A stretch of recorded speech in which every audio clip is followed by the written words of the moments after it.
مشاهدينا الأكارم، السلام عليكم ورحمة الله. نشرة الأخبار نقدمها لكم من تلفزيون دولة إرتين. سهلها بالعناوين.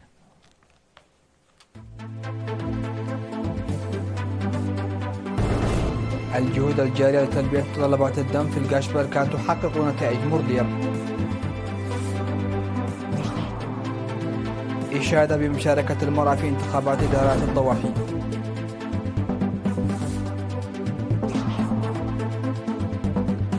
تنظيم ورشة عمل بيئية في إقليم القاشبركة.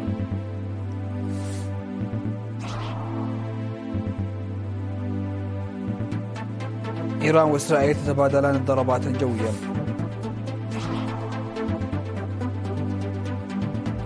عشرات القتلى بغرق قارب في الكونغو.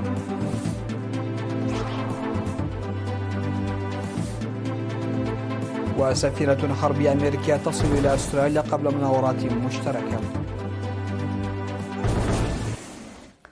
أهلا بكم إلى تفاصيل النشرة. أفادت الجمعية الوطنية للتبرع الطوعي بالدم في إقليم القاشبركة بأن الجهود الجارية بإشراف الجمعية لتلبية متطلبات المؤسسات الصحية من الدم حققت نتائج مرضية. وأوضح المدير العام لقسم الخدمات الاجتماعية في إقليم القاشبركة السيد فرانكو كوبابا في الاجتماع المنظم على مستوى الإقليم بمناسبة اليوم العالمي للتبرع بالدم، أوضح أن البرامج الجارية بالتنسيق مع جمعية المتبرعين الطوعيين بالدم ساهمت في ارتقاء الوعي وازدياد كميات الدم المتبرع به. وقال رئيس الجمعية الوطنية للمتبرعين الطوعيين بالدم فريق إقليم القاشبركة السيد قبر مسكال إمبايم إن الأنشطة المنفذة بالتعاون مع القيادة الغربية والإدارات ووزارة الصحة وغيرهم من الشركاء ساعدت في التبرع الطوعي بحوالي 4000 وحدة الدم من عام 2022 وحتى 2024، وتستمر الجهود لتلبية احتياجات المؤسسات الصحية السنوية.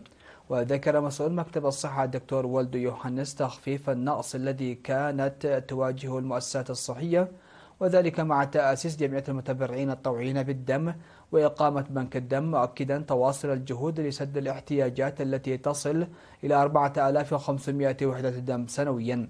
وكرم حاكم إقليم القاشبركة السفير محمود علي حروي المتبرعين الطوعيين من 12 إلى 26 مرة، وقال إن التبرع بالدم واجب وطني لا يختلف عن برامج التنمية والتصدي، مناديا جميع المستطيعين للتبرع بالدم والقيام بالمساهمة المهنية النوعية الأخرى.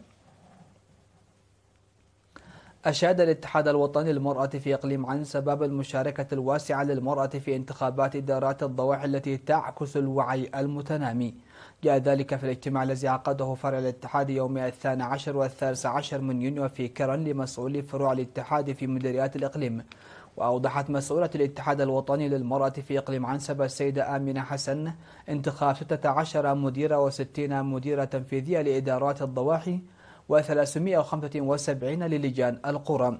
وأشارت إلى ازدياد مشاركة الأمهات في امتحانات الشهادة الوطنية للصف 12، ويتطلب بذل مزيد من الجهد لزيادة العدد وتشجيعهن.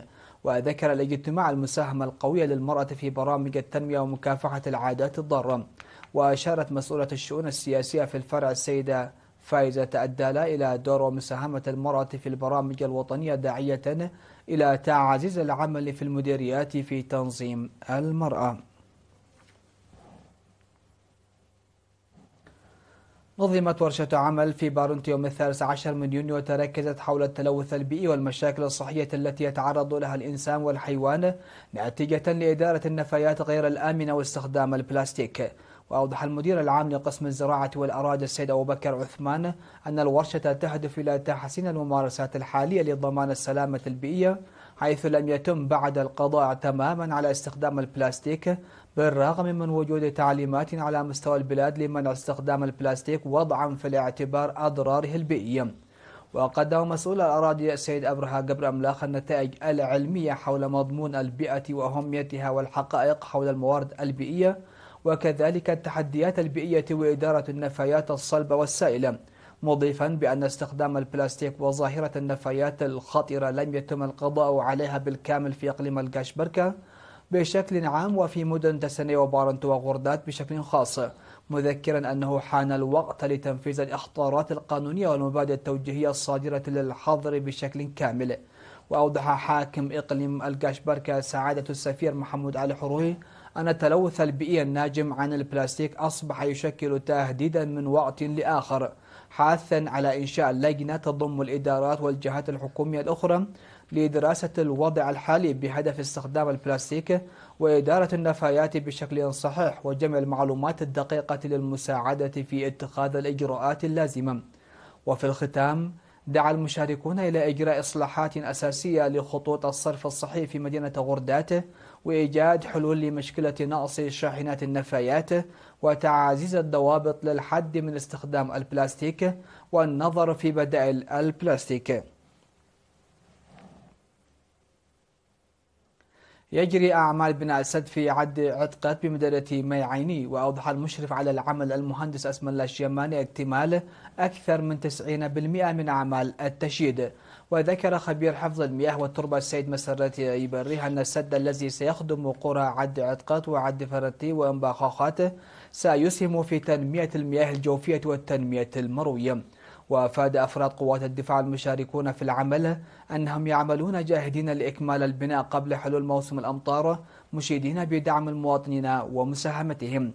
تبعد منطقة عد عتقات مسافة حوالي 45 كيلومترا إلى الناحية الجنوبية من مدينة سجنيتي. عقد فرع الاتحاد الوطني للشباب وطلبة إريتريا بالإقليم الجنوبي اجتماعا في 12 من يونيو في دبار لتقييم برامج تعزيز قدرات الشباب التي تنظم على مستوى المديريات. واطلع التقييم إلى إنجاز برامج تدريب 1216 شاب بدورات مهنية مختلفة وتنظيم المحاضرات والسيمينارات التوعوية إلى جانب تنظيم فعاليات التنظيمات الشبابية. وذكر تكريم 517 طالب بجائزة عند موسى و 268 طالب بجائزة دندن التي تقدم للطلاب المتفوقين في امتحانات الصف الثامن والثاني عشر الوطنيين التي تنظم سنويا الخاصة بالإقليم الجنوبي. واتفق المشاركون بعد النقاشات إلى ضرورة تنظيم أنشطة منتظمة واسعة في كل المديريات الهادفة إلى توعية وتنظيم الطلاب. وأوضح مسؤول فرع الاتحاد في الإقليم الجنوبي السيد قرماي قبرو في كلمته أن الاتحاد يعمل على توسيع الأنشطة وصولا إلى مستوى إدارات الضواحي بالرغم من التحديات، نظرا إلى أهميتها في توجيه الأنشطة الهادفة للشباب. وأكد مدير مديرية دباروا السيد فروانجيل تخلهمان جاهزية الإدارات المحلية للمساهمة في برامج الاتحاد ودعمها بذكر استحالة النجاح في البرامج المنشود دوما تعزيز التنظيم. أفادت شرطة مرور القاشبركة بوقوع حادث تصادم في خط بارنتو تسني في يوم أمس 14 من يونيو تسبب في وفاة 3 أشخاص وتعرض آخرين إلى إصابات بليغة وأضرار مادية كبيرة. وأوضح مسؤول التحقيقات المرورية السيد سياس برهان لوكالة إيرينا أن الحادث وقع بين سيارتي تحمل لوحة رقم ER1 ب 8794 متجها إلى بارنتو بشاحنة تحمل لوحة رقم ER3 ب 2866 متجهة إلى تسني على بعد 5 كيلومتر من بارنتو. وتسبب الحادث في وفاة 3 أشخاص بما فيهم السائق وإصابة 3 آخرين الذين كانوا في السيارة الصغيرة، كما حدثت أضرار مالية بالغة على الممتلكات. وأشار السيد السياسي إلى أن انخفاض الرؤية قد يكون أحد الأسباب، بذكر أن التحقيقات جارية لمعرفة ملابسات الحادث وتقييم الأضرار الناجمة عنه. وحث السائقين على عدم القيادة بسرعة عالية وتفحص حالة مركباتهم العامة واتباع القوانين المرورية لتجنب الحوادث.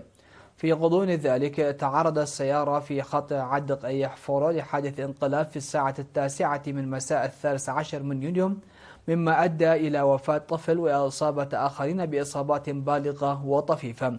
وحسب الأنباء الواردة من مركز شرطة فورو أن السيارة الخاصة التي تحمل رقم لوحة ERA 6682 التي كانت متجهة من فورو إلى قيرو بضاحية دنانلو انحرفت من مسارها لتتدحرج مسافة 110 أمتار، مما أدى ذلك إلى وفاة طفل وإصابة 5 آخرين بإصابات بالغة و4 آخرين بإصابات طفيفة. مشاهدينا فاصل قصير من ثم نعود لنوافيكم بالأنباء على الصعيد العالمي، فتفضلوا بالبقاء معنا.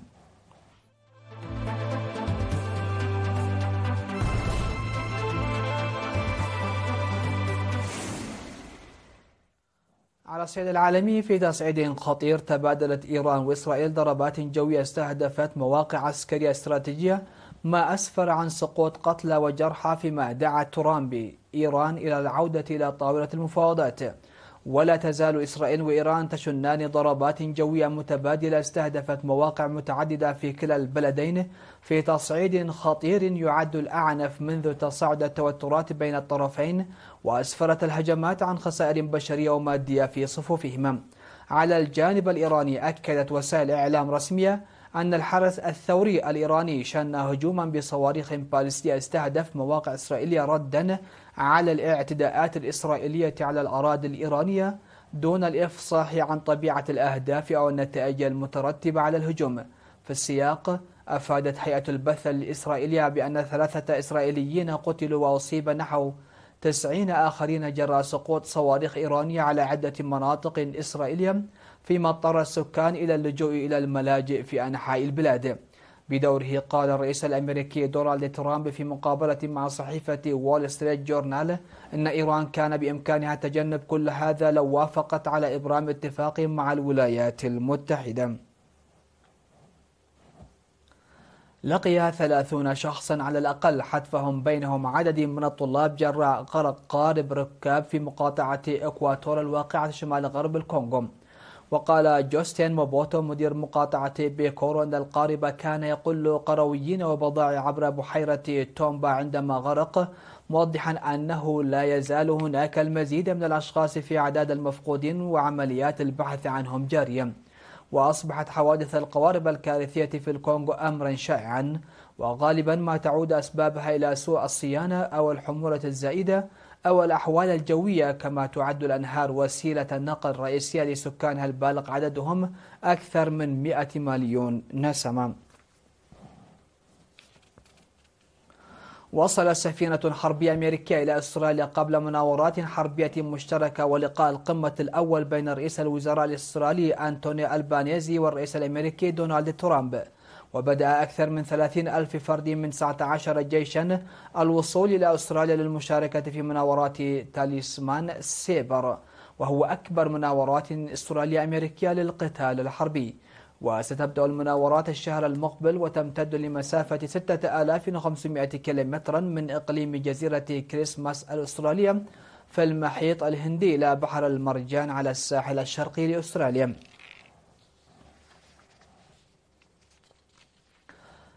أكد رئيس مجلس الدولة الصيني لي تشيانغ لرئيسة البنك المركزي الأوروبي كريستيان لاغارد خلال اجتماع عقد في بكين، أكد استعداد الصين لتعزيز التعاون مع البنك المركزي الأوروبي بما في ذلك إصلاح النظام النقدي الدولي. وتقوم لاغارد بزيارة نادرة إلى بكين هذا الأسبوع في ظل التوترات التجارية بين الصين والاتحاد الأوروبي والولايات المتحدة، وذلك عقب فرض الرئيس دونالد ترامب رسوما جمركية شاملة على معظم الدول. ونقلت هيئة الإذاعة والتلفزيون الصينية CCTV عن لي قوله: في ظل تنامي المقاومة للعولمة لا يمكن إلا للتعاون أن يحقق منافع متبادلة. كما التقت لاغارد محافظ البنك المركزي الصيني بان غونغ شينغ، ووقع الجانبين مذكرة تفاهم للتعاون، واتفقا على إنشاء آلية اجتماعات سنوية بين محافظي البنكين المركزيين وفقا لبيان صادر عن بنك الشعب الصيني. مشاهدينا، نختم نشرة هذا المساء بأهم ما جاء فيها.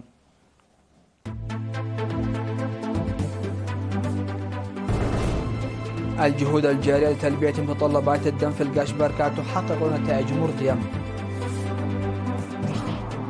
إشادة بمشاركة المرأة في انتخابات إدارات الضواحي.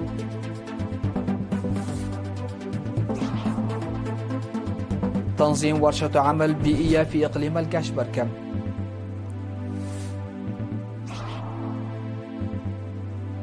إيران وإسرائيل تتبادلان الضربات الجوية.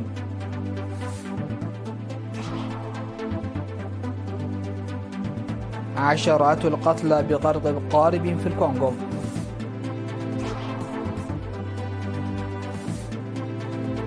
سفينة حربية أمريكية تصل إلى أستراليا قبل مناورات مشتركة. مشاهدينا الأكارم، هكذا نكون قد وصلنا وإياكم لنهاية نشرة هذا المساء. هذه تحياتي وتحيات الفريق العامل، ودمتم في أمان الله.